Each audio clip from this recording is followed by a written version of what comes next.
Wal-Mart has been in China for more than a decade, but now it is getting aggressive with an expansion plan that calls for 150,000 more workers in the next 5 years. So is it a good strategy?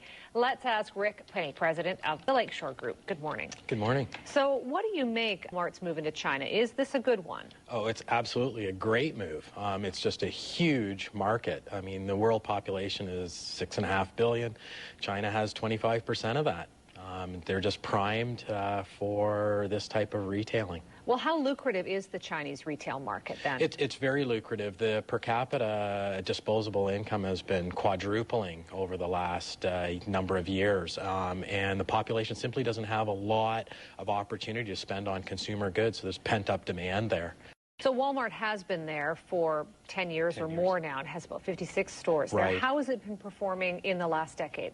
Well, it's been tough in the last decade because the government has had restrictions on foreign retailers. Those restrictions were lifted about 2 years ago. And so now China is looking like North America in terms of just being able to go in there, pick the sites you like. In fact, the government is encouraging these retailers to come in.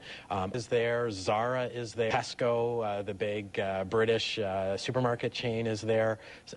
You know, everybody now is going in there and trying to pick up their sites because the government is saying, come on in.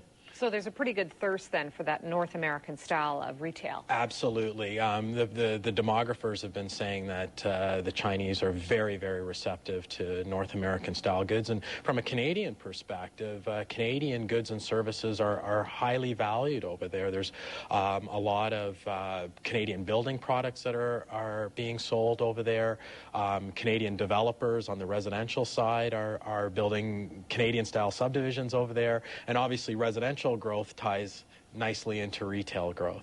Well, what about competition? Because there are other big department store companies there, Carrefour and China's own version of Walmart, Wal-Mart. Right. So, right. I mean, that's, I guess, what it comes down to now is how Walmart can compete against those right. two. There is no competition. With a market that huge, only 100 U.S. style retailers in China. So it's wide open. There's enough room for everybody for a number of years to come. What would this do to Walmart stock then? It has been lagging behind Target, for example. You know, the stock's been doing okay, but right. not great. Is this something that could turn things around? Oh, definitely.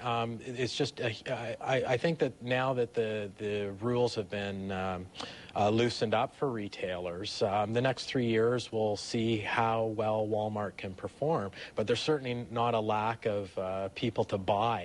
So it's a question of shaping the stores, having the right merchandise for the Chinese market. They like Western-style goods, but they're still going to have a bit of an Asian focus. Well, it seems like it's a fairly quick and aggressive expansion plan. I mean, we're talking about 150,000 workers right. in 5 years, 20 stores in 1 year.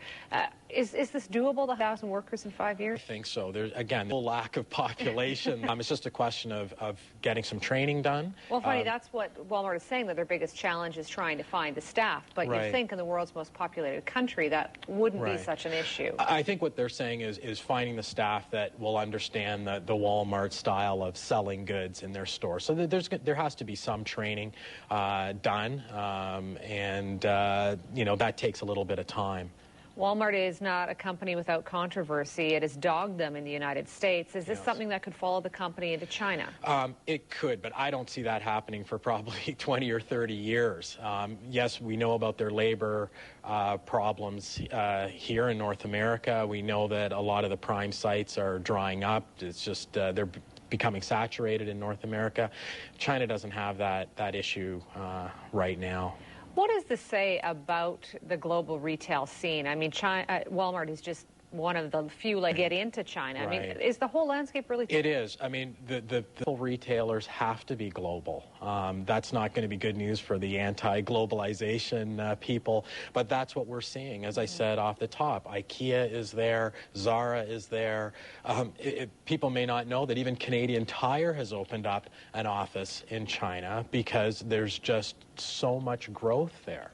There's also another Canadian angle as well. Walmart's Canadian developer, First Professional, is going into Asia as well. Right. They announced several months ago that they were going into Asia, and they see the opportunity for building their big box power centers, and they have the relationship with Walmart.